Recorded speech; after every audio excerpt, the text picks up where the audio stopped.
फिर से एक बार मेरे चैनल पर स्वागत है आपका। मैं हूँ राज और आप देख रहे हैं हाईवे 33। आज की कहानी जो है ये है कहानी प्रकाश का और उनकी पत्नी नीता का। कहानी में जाने से पहले जो चैनल पर मेरे नए दोस्त जुड़े हुए हैं वो हमारे चैनल को सब्सक्राइब कर लें, लाइक कर लें। तो चलते हैं हम कहानी में। दोस्तों, मेरा नाम प्रकाश है। मेरी शादी को करीब 1 साल होने जा रहा है। हमारी पत्नी नीता और हम दोनों अपने मौसी के यहाँ पहुँचे थे। आज मौसी की बेटी की शादी थी, हमारी बहनी लगेगी। मौसी ने बहुत रिक्वेस्ट किया था कि पूरा मम्मी पापा सबको लेकर आना, लेकिन पापा के अचानक तबीयत ख़राब हो गई। उस चक्कर में मम्मी भी नहीं आ पाई, तो हमें ही बोला कि बेटा आप दोनों चले जाओ। तो हम आ गए इलाहाबाद।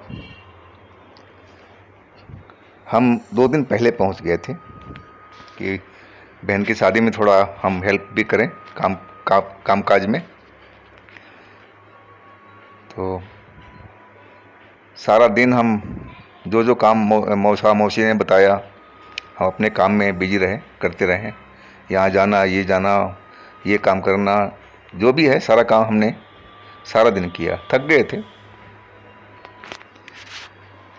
रिश्तेदार तो आना शुरू हो गया था, लेकिन मौसी का छोटा सा घर था, मध्यम वर्ग का फैमिली था, छोटा सा घर था। अब जितने रिश्तेदार आए थे उनके लिए पूरी जगह नहीं बन पाई। फिर उन्होंने कहीं पर मकान का अरेंज किया, कोई उनका जानने वाला था। तो वो फैमिली जो थी जिसका घर था वो विदेश में रहते थे, तो मौसी को चाबी मिल गई। वो भी 2 कमरों का घर था, छोटा ही घर था। तो हम और नीता और जाकर के उस घर का सफाई किए सही ढंग से। बिजली वगैरह चालू था, सब कुछ चालू था, पानी वानी सब कुछ था, बस सफाई करना था। बेड वगैरह सब कुछ लगे हुए थे, ऐसे कोई दिक्कत नहीं थी। सफाई करके हम फिर मौसी घर आ गए। फिर नहा धो करके वहाँ से खाना वाना खाया। तब तक रात का 10:30 बज गया था। रिश्तेदार से बात करते हुए, शादी में एक चीज़ होता है कि बहुत दूर दूर से रिश्तेदार आ जाते हैं, जो कभी नहीं मिलते वो शादी में ही मिलते हैं। बातचीत में इतना टाइम निकल गया पता भी नहीं लगा। फिर मौसी ने बोला, अरे बेटा अब जाओ तुम लोग आराम करो, सारा दिन तुमने बहुत सारा काम किया प्रकाश बेटे, और नीता को भी, नीता बिटिया भी बहुत काम किया है, हमारे से बहुत हेल्प किया है। आप जाओ दोनों आराम करो, कल सुबह भी काम है, कल शाम को बारात आनी है, कल सुबह ही बहुत सारा काम है बेटा, आप लोग जाओ आराम करो। हम चाबी ले करके घर का और चले आए। मेन गेट खोला और अंदर कमरे में चले गए। जिस कमरे में हमें सोना था उसको ज़्यादा हम साफ सफाई किए थे, और हम थोड़ी देर बातचीत किए। मम्मी का हाल चाल लिया फ़ोन पर कि बाबूजी कैसे हैं, तो बोला कि अब ठीक है। और इसके बाद थोड़ा नीता से हमने बातचीत किया, गपशप किए, और पता नहीं कब मैं सो गया बातचीत करते हुए, मालूम भी नहीं हुआ। पता नहीं कब मेरी खटके से आवाज़, नींद खुल गई। ऐसा लगा कि कोई मेन गेट को ठोक रहा हो, खड़खड़ा रहा हो। मैं उठ के बैठा, देखा, मोबाइल को ऑन किया, देखा रात को 2 बज रहे थे। मैंने नीता की तरफ देखा, कमरे में 0 वाट का बल्ब जल रहा था, नाइट बल्ब। तो इतना उजाला था ही। नीता सो रही थी और सोते हुए बहुत सुंदर लग रही थी। लेकिन एक चीज़ था, सोने में वो मास्टर थी। एक बार जो सो जाए ना तो उसको उठाना बहुत भारी पड़ता है। चाहे अब उसके कान पर आकर के आप बैंड भी बजा लो तो उठने वाली नहीं है जल्दी से। तो इस चीज़ में उसको मास्टर डिग्री प्राप्त है। फिर तब तक दोबारा खटखट की आवाज़ आई। है नहीं कि अगर मौसी के यहाँ से होता कुछ बात तो मौसी हमें तो फ़ोन पर बता देती। ये पता नहीं रात को 2 बजे कौन है भाई। मैं बाहर निकला, लाइट ऑन किया और पूछा कौन है बाहर। लेकिन अजीब सी आवाज़ आई, मैं समझ नहीं पाया। चलो खोल ही लेते हैं दरवाज़ा। दरवाज़ा खोला तो बाहर देखा मैं, कोई नहीं है। मैं हैरान था। फिर मैं बाहर ही निकल गया, बाहर निकल के गली में और इधर उधर देखा कि शायद कोई मजाक तो नहीं कर रहा हमारे साथ में। एक बिजली खंभा था, उसके पीछे भी हम जाकर देख लिया, वहाँ भी कोई नहीं था। फिर गुस्सा तो आया कि हमारी नींद खराब कर दी। फिर मैं आकर के गेट बंद किया और ऊपर आ गया अपने पलंग पर। पलंग पर आया तो देखा तो नीता तो है ही नहीं। कि शायद बाथरूम गई होगी। मैं इस चीज़ पर ज़्यादा जोर नहीं किया और पलंग पर लेटते ही फिर नींद ने मेरे को दबोच लिया। मैं गहरी नींद में चला गया। इसके बाद मुझे मालूम नहीं, जब मेरी गले में दर्द हुआ और सांस बंद होने लगी तो मेरी आंखें खुली। आंखें खुली तो मैं क्या देख रहा हूँ कि मेरे सीने पर एक औरत, बाल खुले हुए, उसके चेहरा कुछ अजीब सा था और दोनों हाथों से मेरी गला दबा रही थी और मेरी छाती पे बैठी हुई थी। मैं देख करके हैरान रह गया। मैं बोलना चाह रहा था कि कौन हो, क्यों गला दबा रही हो, लेकिन मेरे गले से आवाज़ ही नहीं निकल पा रहा था। मैं ज़ोर ज़ोर से सांस लेने का चक्कर में था, कैसे भी सांस मेरा अंदर आए, और सांस मेरा बंद होता जा रहा था। जैसे अगर मैं थोड़ी देर ऐसे ही रहता तो मेरी दम निकल जाता, मेरी सांस रुक जाती। तभी मैंने ज़ोर का झटका दिया और औरत साइड में पलंग पर गिरी।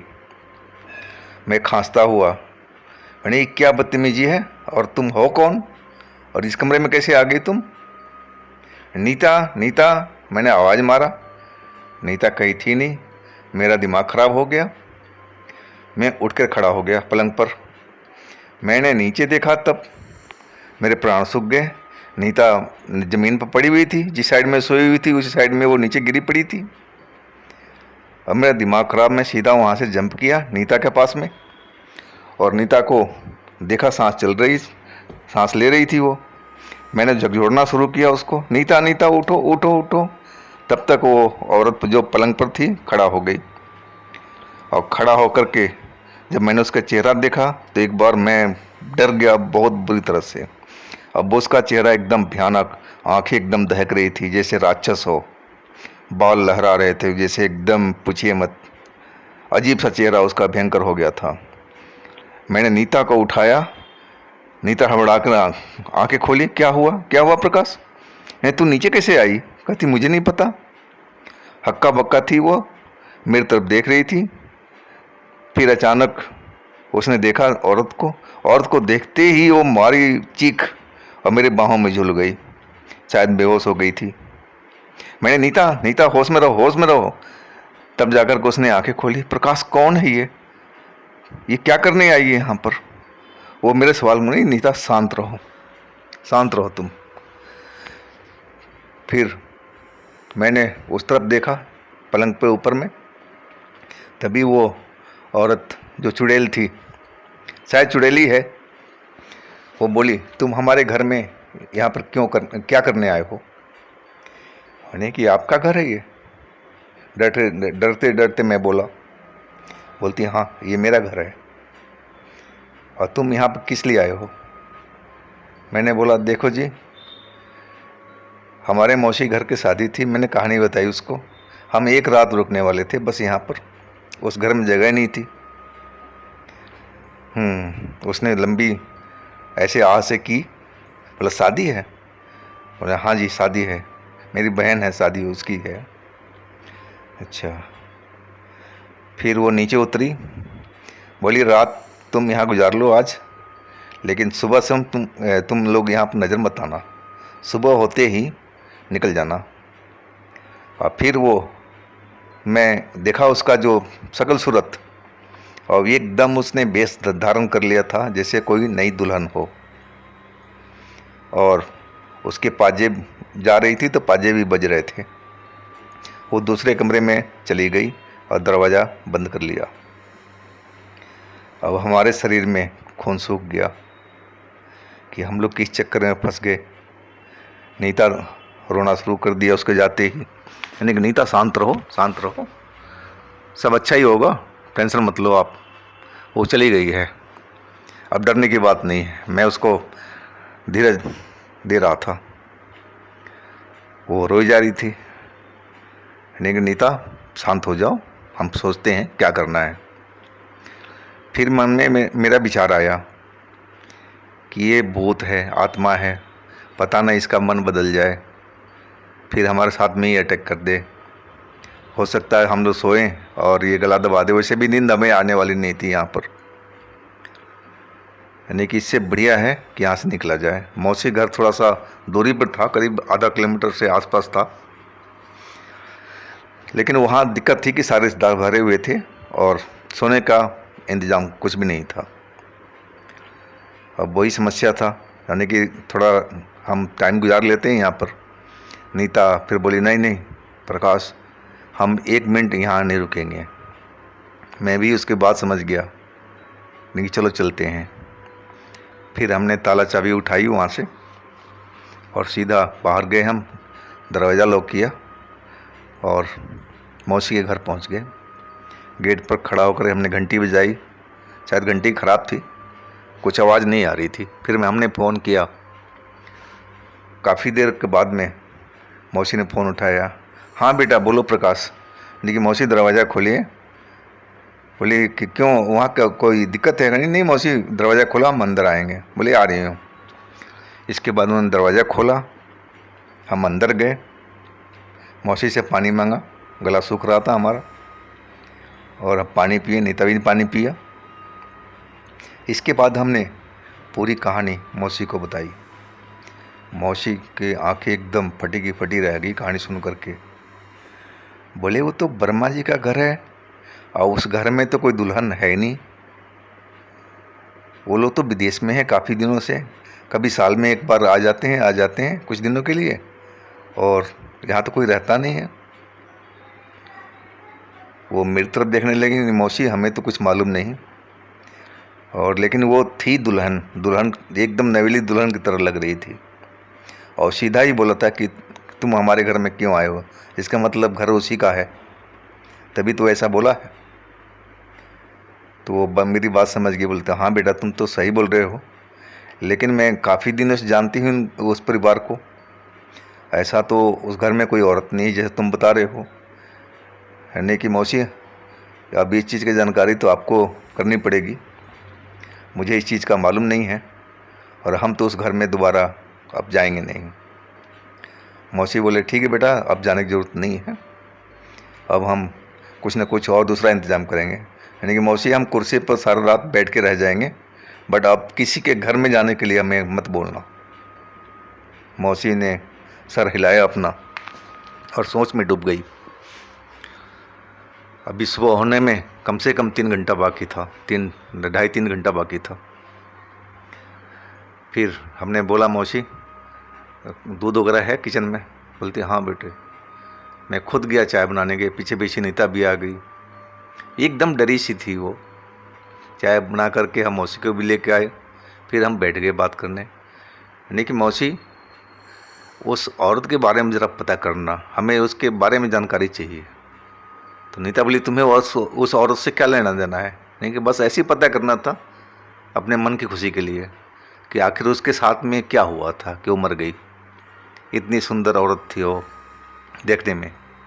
नीता जल भुन सी गई, क्या तुम्हें वो चुड़ैल से प्यार हो गया क्या? लेकिन नहीं नीता, वो जैसे बोल रही थी कि उसका घर है, वो बहुत दर्द में थी, कोई ना कोई कहानी उस घर का है। मौसी मेरे डांट दी, प्रकाश चुप हो जाओ, अभी शादी का घर है हमारा, अब ऐसी बातें करना बंद कर दो, और शादी हो जाने दो, मैं पता करके तुम्हें ज़रूर बताऊंगी कि कहानी क्या है।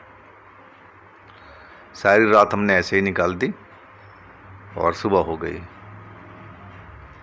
अब इसके बाद से हम लोग बिजी हो गए, शादी वादी हो गया। इसके बाद हम वहाँ से अपने घर को चले आए। तो आज की कहानी हम दोस्तों यहीं ख़त्म करते हैं। आशा है कहानी आपको पसंद आई होगी।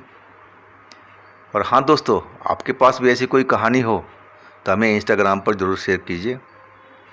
और दोस्तों, हमारे चैनल को लाइक कीजिए, सब्सक्राइब कीजिए, शेयर कीजिए और कमेंट में ज़रूर बताइए कहानी आपको कैसी लगी है। तो आज के लिए इतना ही। कल हम एक नई कहानी के साथ में मिलेंगे। तब तक मुझे आज्ञा दीजिए। नमस्कार, शुभ रात्रि।